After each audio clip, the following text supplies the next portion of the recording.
Marcus Hale stepped off the shuttle and into the cold, gray corridors of the prison station.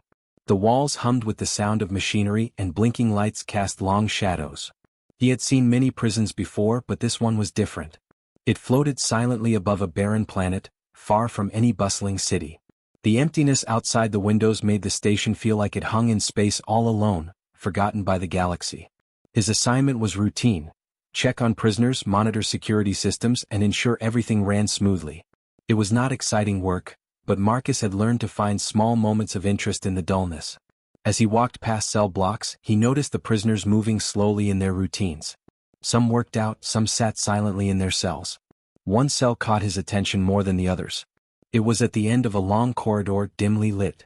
A single figure sat on a simple bench, hunched over a chessboard that had been left on a small table. The man looked old, with white hair falling thinly over his forehead, and his eyes were sharp and clear even in the shadows. Marcus paused. There was something calm, almost regal, in the way the man moved the pieces. "Hello," Marcus said, approaching carefully. The man looked up and nodded.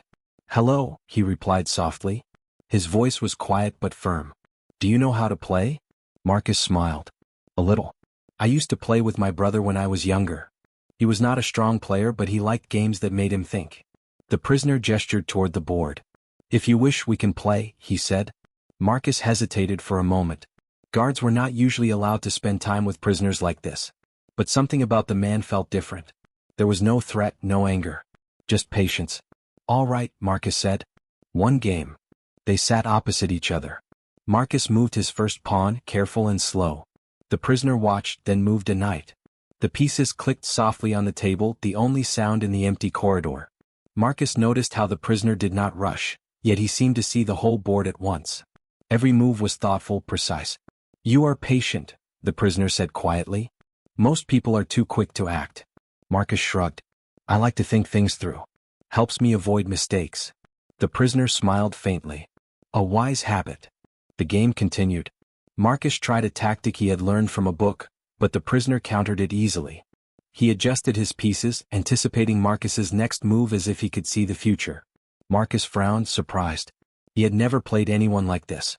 Every time he thought he had an advantage, the prisoner found a way to turn the game around. When they finally paused, Marcus was sweating lightly. "You are very good," he admitted. The prisoner shook his head. "Good? Perhaps. But I only play the board as it is.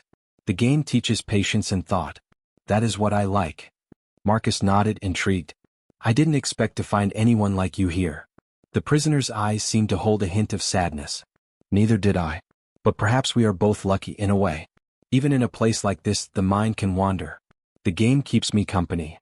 Marcus felt a strange connection forming. This man, silent and still, seemed to carry a weight Marcus could not understand. Yet, when they played, all that weight disappeared. It was just two minds, moving pieces, thinking and learning. For Marcus, it was oddly comforting. Days passed, and Marcus found himself returning to the same corridor each evening. He told no one. Other guards thought he was busy with routine checks, but he always made time for the chessboard. Each day he learned something new, not just about strategy but about the man sitting across from him. The prisoner never spoke of himself, only of the games, the moves, and sometimes of life in quiet, thoughtful words. Marcus began to notice small details. The prisoner had scars on his hands, careful movements, and a dignity in his posture. He never asked for anything, never complained. Marcus wondered why someone like him was here, in a lonely cell, without companions, without recognition. One evening, as Marcus moved a rook, he looked up at the prisoner. "Why do you stay here playing chess alone? Don't you get lonely?" The man's eyes met his, calm and deep. "Loneliness teaches patience. It teaches observation. One can learn much in silence." Marcus nodded, unsure what to say. He realized he was beginning to look forward to these games more than anything else in the station. And so, a quiet routine began. Marcus Hale, a simple officer, and the lonely prisoner played chess daily, day after day. They spoke little of the galaxy outside, little of wars or politics. Yet, with each move, a bond formed. A bond built not on words but on thought, respect, and human connection. Marcus did not yet know the truth. He did not know the prisoner's past, his importance, or the story that had brought him to this isolated cell. But he did know one thing. These games, simple as they were, mattered more than anything he had done in months. And the prisoner, watching Marcus struggle with a clever move, allowed a small, secret smile. He did not speak of who he was. He simply played, waiting as the days quietly passed in the cold prison above a lifeless world. Marcus Hale had come to look forward to the same hour every day. No alarms, no reports, no other guards demanding his attention. Just him, the chessboard, and the prisoner. It had become a quiet ritual, the highlight of his long, lonely shifts on the prison station. Every day Marcus walked the same route down the long corridor, the hum of the machinery echoing in his ears. The prisoner was always waiting, seated on the bench with the chessboard carefully set. Marcus noticed that every piece seemed polished and in perfect order, as if the man treated the game with the care of a sacred ritual. "Good evening," Marcus said one day, a small smile on his face. "Good evening," the prisoner replied, his voice calm and steady. He moved a pawn forward before Marcus even reached the table. "I hope you are ready to lose again." Marcus laughed lightly. "We'll see about that." Each game had its own rhythm. Marcus, though not an expert, began to recognize patterns in the prisoner's moves. Sometimes the old man seemed almost to predict Marcus's thoughts, anticipating a move before Marcus even touched a piece. Other times, Marcus caught him by surprise with a clever trap or an unexpected sacrifice. The silent competition kept both of them alert and thinking, a battle of minds rather than bodies. As days passed, their conversation slowly grew beyond the chessboard. The prisoner spoke of strategy, of patience, of careful observation. Marcus listened, fascinated. There was wisdom in every word, a quiet understanding of the world that Marcus had never encountered before. "You play thoughtfully," the prisoner said one evening as Marcus moved a bishop. "Most humans rush. You pause, consider your options. That is rare." Marcus shrugged, smiling. "I guess I like to think things through. Helps me avoid mistakes." The prisoner's eyes twinkled faintly. "A wise habit, though one must also know when to act without hesitation." Sometimes, Marcus caught the man looking out the small window at the empty expanse of space. "Do you miss anything?" Marcus asked carefully. "Life before this place?" The prisoner's gaze returned to the chessboard. "Life is full of what is. What was, is gone. One must learn to move forward, one step at a time, like pieces on the board." Marcus felt a shiver at the thought. He had never considered life in such careful terms. To him, life had always been about action, duty, responsibility. Yet the prisoner seemed to understand patience and strategy in ways that Marcus could not yet grasp. One day, a fellow guard passed by and noticed Marcus sitting with the prisoner. "Hale," he said, raising an eyebrow, "why are you always here? You know it's not standard procedure to hang around like this." Marcus looked up but did not feel defensive. "I'm just spending time," he said simply. "The man likes to play chess. That's all." The other guard shook his head but walked on. Marcus returned his attention to the board. The prisoner, unfazed, moved a knight with quiet precision. As weeks passed, Marcus began noticing small, unusual details about the prisoner. His hands were steady, though marked with faint scars. His movements were slow but deliberate, never careless. And there was a certain dignity about him, even in the dullness of the prison. No one else treated him with the same quiet respect Marcus felt he deserved, yet the prisoner never asked for anything, never complained. During one game, Marcus tried a bold strategy he had read about in a manual. He leaned forward, moving his queen aggressively. The prisoner paused, studying the board, then smiled slightly. "Risky," he said. "Sometimes boldness works. Sometimes it costs everything." Marcus frowned. "You make it sound so easy."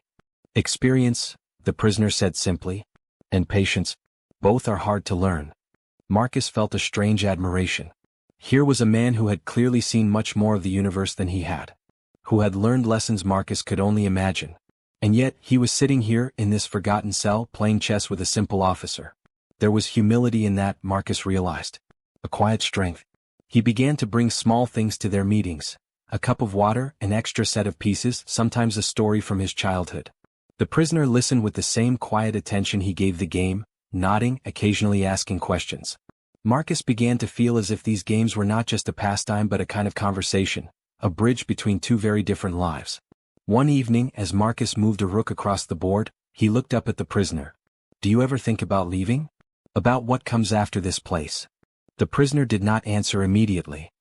His hands hovered over the pieces, as if considering the question as carefully as a chess move. Finally he said, "One cannot change what is not yet possible. But one can always prepare for it.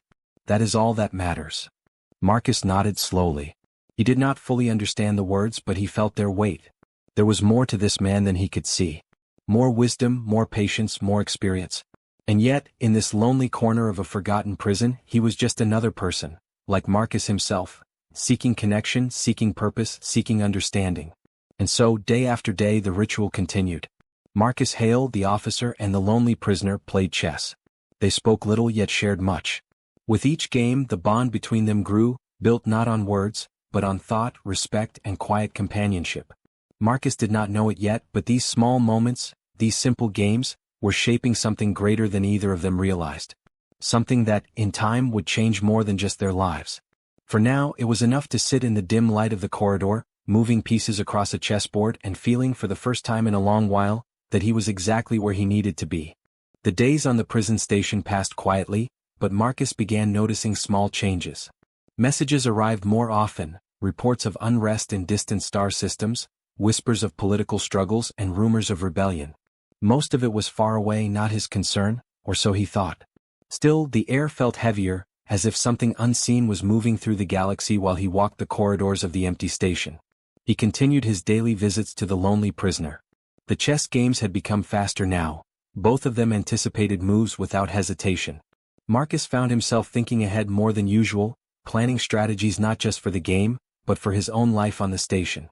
The prisoner rarely spoke about the world outside the cell, but occasionally Marcus caught glimpses of understanding in his quiet remarks. "You watch carefully," the prisoner said one evening, moving a bishop. "Observation is often more important than action. Most beings act before they see. Humans sometimes think first. That is rare and valuable." Marcus smiled, feeling proud and puzzled at the same time. He had never thought much about what made humans different. The other species in the Galactic Council were efficient, calculating, and unemotional. But humans, Marcus realized, they could feel, they could adapt, and they could surprise. That might be their greatest strength. It was during one of these games that Marcus noticed a detail he had never seen before. The prisoner's hands moved differently than any ordinary old man's. The fingers were strong, precise, and disciplined. There was a careful grace, a command in each gesture. Marcus frowned. He had seen many soldiers and leaders in his life, but this was something else. Something familiar yet unreachable. Later, Marcus asked cautiously, "Have you led others? People?" The prisoner paused, staring at the board as if the answer lay there. "I have guided many," he said finally. "And I have learned that guidance is only as good as those who follow willingly. Leadership is not about orders, it is about trust." Marcus felt a shiver. These were not just words. They were wisdom born of experience, and experience Marcus could not even imagine. Who could this man be that he spoke of leadership and strategy with such certainty, yet sat here quietly forgotten? The rest of the station seemed oblivious to the significance of these games. Guards patrolled, machinery hummed, and messages buzzed in from other parts of the galaxy. Marcus, however, felt a subtle shift in his own mind. He began to notice patterns not just in chess, but in daily life. Small errors in scheduling, inefficient routines, the way some prisoners reacted to boredom or fear. The prisoner's quiet observation had rubbed off on him, sharpening his senses and making him think more strategically. Then one day tension arrived in the form of an official warning. The station commander summoned Marcus. "Officer Hale," he said, voice clipped, "it has come to my attention that you spend an unusual amount of time with prisoner 47. Remember your duties. Do not become distracted. This prisoner is not special. Treat him as you would any other." Marcus nodded, outwardly respectful, but his mind lingered on the prisoner. Not special? Every word, every move, every silent glance suggested otherwise. He wanted to argue, to defend, but he remained silent, feeling the strange pull of loyalty he could not yet explain. That evening, Marcus returned to the corridor, his steps slower than usual. The prisoner was already seated, waiting, the board ready. Marcus sat down, pushing aside the weight of warnings and rules. The chessboard became their sanctuary once again. "You are quiet tonight," the prisoner observed. Marcus hesitated. I received a warning today. I'm not supposed to spend so much time with you." The prisoner's eyes softened. "Warnings are for those who do not see. You see, that makes a difference." Marcus stared, unsure what the man meant, but the words comforted him more than any orders ever could. He made his next move, careful, deliberate, thinking about patterns in both the game and the world outside. The prisoner responded instantly, countering with a strategy Marcus had never encountered before. Days turned into weeks, and with every game, Marcus felt a growing sense that something larger was unfolding. He noticed subtle changes in the prisoner's behavior as well, flickers of calculation, moments of quiet focus that went beyond chess. The old man sometimes looked at the station security systems, at the reports from distant worlds, and even at Marcus with an intensity that suggested he understood much more than he let on. Marcus began to see patterns in the prison itself. Small inefficiencies, unnoticed flaws in the routines of guards, the timing of deliveries, the rotation of schedules. Ideas formed in his mind, ideas that might help, ideas that might change things. He did not yet understand why he was noticing them, but he trusted the instincts growing inside him. And through it all, the chess games continued. Each move was a lesson, each match a mirror reflecting not just strategy, but understanding, patience, and trust. Marcus began to wonder, could this prisoner be more than he seemed? Could the quiet wisdom, the calm strength, the unassuming authority, be hiding something extraordinary? One night, as the stars outside glittered coldly against the void, Marcus paused mid-game and looked at the prisoner. "I feel like I'm learning more from you than just chess," he said softly. The prisoner's lips curved into a faint, secret smile. "Perhaps that is the purpose of all games. Not just to win but to understand. And the human mind, it is capable of more than most realize." Marcus nodded, feeling a mixture of awe and curiosity. Unseen shadows were moving across the galaxy, and yet, here in this cold, isolated station, two minds met over a simple board of chess. Something was building quietly, something that might one day change everything. And neither of them, not Marcus nor the prisoner, could yet see the full story waiting to unfold. The routine of the prison station continued, but the quiet comfort Marcus found in the chess games began to feel heavier. Something was stirring in the galaxy beyond their isolated world, and even in this empty corridor, the tension reached them. Reports of uprisings, messages of political upheaval, and whispers of rebellion filled the communication channels. Marcus tried to focus on his work, but his mind often drifted back to the prisoner. One evening, as Marcus set the board for their usual game, the prisoner looked at him with an intensity Marcus had not noticed before. His eyes seemed to hold secrets, weighty and deliberate. Marcus hesitated, unsure if he should speak, then finally asked, "You've talked a lot about leadership and strategy. Were you in charge of many people before?" The prisoner's lips curved into a small, knowing smile. "I led more than you can imagine," he said, moving a pawn forward. "Not by force but by trust, by patience, by careful planning." Marcus felt a chill run through him. His mind raced. He had heard of leaders in the galaxy, rulers who had commanded fleets and empires, people whose decisions shaped entire worlds. Could this quiet, patient man really be someone like that? Days later, a secure message arrived for Marcus. The encrypted transmission was from the Galactic Intelligence Council. It was unusual for such messages to reach a low-level officer directly, and the content made his pulse quicken. The message contained information about a former emperor who had been deposed during a brutal coup years earlier, a man who had disappeared from public view and was believed to be imprisoned somewhere in the outer systems.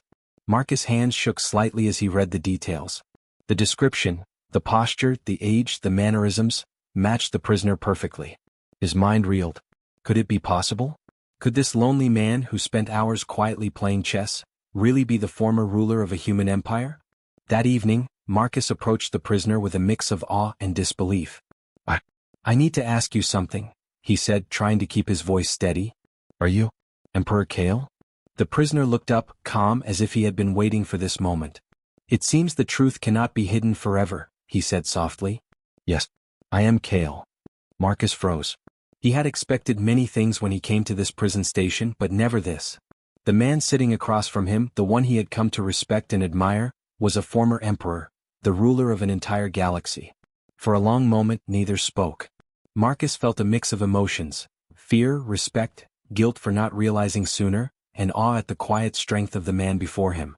The prisoner studied Marcus' face with calm eyes, almost as if reading his thoughts. "You do not need to be afraid," Kale said finally. "Most would see me as a threat or as a figure to fear. But you treated me as a man, not as a title. That is rare." Marcus swallowed hard. I never knew. I had no idea." Kale smiled faintly, his gaze returning to the chessboard. "Titles and power mean little in isolation. What matters is thought, trust, and understanding. And you have shown all three. That is why I trust you." Marcus felt a strange sense of pride, mixed with a deep sense of responsibility. He had been playing chess with a man who had once commanded entire fleets, negotiated peace and war, shaped nations, and he had done so without knowing it. Yet, Kale had treated him as an equal, teaching him lessons in patience, strategy, and thoughtfulness. In the days that followed, Marcus realized the true depth of what he had learned from Kale. Not just chess but observation, understanding, and the value of human ingenuity. Kale's strategies were not just moves on a board, they were lessons in thinking ahead, in seeing consequences, in using wisdom over brute force. One night, Marcus asked quietly, "Why didn't you tell me sooner? Why sit here in silence?" Kale's eyes reflected the dim light of the corridor. "I needed to see who you were," he said simply. "Many humans are quick to judge or act without thought. I wanted to see if you could think, observe, and act wisely. You have. That is why you are here with me and not afraid of who I am." Marcus nodded, understanding dawning. It was not about power or fear or duty, it was about the human qualities he had shown: curiosity, patience, and trust. Kale had chosen him, quietly, to be someone who could help when the time came. And the time Marcus realized would come soon. The messages of unrest, the whispers of rebellion, the political shifts, they were not distant now. Something was moving across the galaxy, and Marcus knew that Kale's experience, combined with human ingenuity and courage, could make a difference. That night they played chess again, but it was different. Every move carried new meaning, every strategy felt alive with possibility. Marcus understood, finally, that these games had been preparation, not just for the mind but for the future. Kale looked at him as he moved a piece. "Do not forget," he said quietly. "The mind is the greatest weapon. And humans can wield it better than most." Marcus nodded, feeling the weight of responsibility but also a quiet thrill. The lonely prisoner, the former emperor, had trusted him. And now he knew the galaxy's future might depend on the lessons learned over a simple chessboard. For the first time, Marcus felt that the games, the waiting, the long corridors of the station, all of it, had a purpose far greater than he could have imagined. And he was ready to play his part. The quiet corridor felt heavier than ever as Marcus walked toward the prisoner's cell. The revelation of Kale's identity had changed everything, and yet the routine remained. The chessboard waited, pieces in place, but the stakes now felt larger than either of them had imagined. Outside the station, the galaxy was shifting. Reports of rebellions, political plots, and unrest came faster now, each message carrying hints of danger, opportunity, and change. Marcus stopped at the table looking at Kale. The former emperor was calm, almost serene, as if he had anticipated this moment for years. Marcus felt a surge of determination. If Kale was to act, he could not do it alone. The human officer knew he had a role to play, one that required courage, thought, and ingenuity. "Kale," Marcus said quietly, "we can't just wait here. The galaxy is changing, we need to act. We need a plan." Kale studied him, eyes sharp and calculating. "You have learned well," he said. "Observation, patience, strategy, and you understand that action must be timely. You are ready." Together they began to plan. It was not a military operation or a violent uprising. Kale had learned from experience that force alone could not win trust, loyalty, or freedom. Marcus contributed ideas from his knowledge of the station. Small flaws in the schedules, weaknesses in security rotations, inefficiencies in communication. Each detail could be used to their advantage. 4 hours they worked quietly, moving chess pieces across the board as they discussed strategy. Each move on the board mirrored potential actions in the real world. The pawn was a diversion. The rook a key strike. The bishop, a carefully calculated negotiation. Marcus marveled at how Kale could see the entire game at once. Every possibility, every outcome, every risk, and still remain calm, even joyful. In the days that followed, Marcus executed the plan with precision. Using the small inefficiencies he had noticed, he manipulated schedules, redirected guards, and subtly shifted resources. It was clever, human ingenuity at its finest, using the mind rather than brute force to shape events. Kale guided him with quiet confidence, each word deliberate, each instruction measured. The night of the escape arrived. Marcus and Kale moved swiftly, silently navigating the empty corridors. Guards were misled by small diversions, communications were rerouted, and the path to the station's shuttle bays was clear. Marcus felt adrenaline rush through him, but Kale remained composed, as if they were simply moving pieces in a game they had played 1,000 times before. Finally they reached the shuttle. Kale paused at the door, looking back at the cell, at the lonely corridors that had been their world for so long. "The galaxy waits," he said softly. "And humans will make it better than most imagine." Marcus nodded. "We won't fail." The shuttle launched, leaving the cold station behind, cutting through the blackness of space. As the stars streaked past, Marcus realized how much he had changed. He had been an ordinary officer, a small part of a vast system, and now he was part of something far larger. A movement that could alter the course of human history. Cale remained silent for much of the journey, watching Marcus with calm eyes. Then he spoke quietly, almost a whisper. "Do you understand now, Marcus? The mind, thought, patience and trust, these are the tools of true power. Not weapons. Not fleets. The galaxy underestimates humans, and that is their mistake." Marcus felt pride not in himself but in humanity. He thought of the games they had played, the lessons learned over weeks of silent strategy. Every move on the chessboard had been practice for this moment. Every pause, every consideration, every small victory had mattered. As they approached the human colonies under threat, Cale issued his first commands as a free leader once again. But instead of ordering troops, he instructed, suggested, and guided.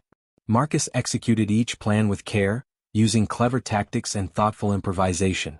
Together they inspired trust rather than fear. Every human involved understood their role and acted with purpose, not because they were forced but because they were guided by wisdom. The rebellion, when it began, was swift and clever. It was not the work of brute force but of strategy, intelligence, and human determination. Colonies once isolated now coordinated seamlessly. Defenses that seemed insurmountable fell to careful, planned actions. The galaxy's leaders were stunned, not by armies, but by the ingenuity and courage of humans who refused to be underestimated. When the final negotiations were complete, and Cale was restored to his rightful position as emperor, he did not forget the small, lonely officer who had trusted him and learned from him. Marcus Hale stood beside him, no longer just a chess partner, but a trusted advisor, a symbol of what humans could achieve through thought, courage, and loyalty. Cale looked out over the galaxy from the command deck, calm and serene, yet filled with quiet pride. "Humans," he said softly, "are capable of more than most imagine. And this is only the beginning." Marcus glanced at the chessboard they had brought with them aboard the shuttle, a small reminder of how it all began. He smiled, realizing that even in the vastness of space, even in the most isolated corners, human ingenuity, patience, and trust could change the course of history. The games had ended, but their legacy had only just begun.